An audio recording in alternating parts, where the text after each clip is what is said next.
I have the new Apple TV 4K 2021 model. I'm going to show you how to perform a factory reset.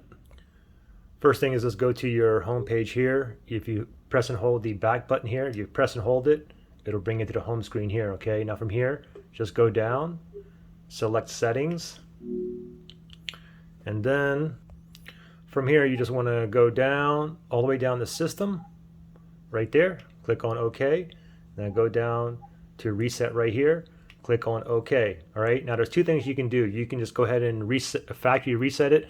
Don't forget, guys, factory resetting, you're deleting everything off here, okay? Once you do the factory reset, you can start back over, have a clean slate, or you can go ahead and sell it. So you have a reset option here, or you can do this one, reset and update to the latest TV OS version, okay? If you're going to go to factory reset this, I would recommend just go with the reset with update. Okay, so go ahead and click on that, and then to proceed, go up here and click on OK and let it do its thing. Okay, but I'm not going to factory reset mine. I'm just going to go back to cancel. Okay, so pretty simple. Questions or issues? Comment below.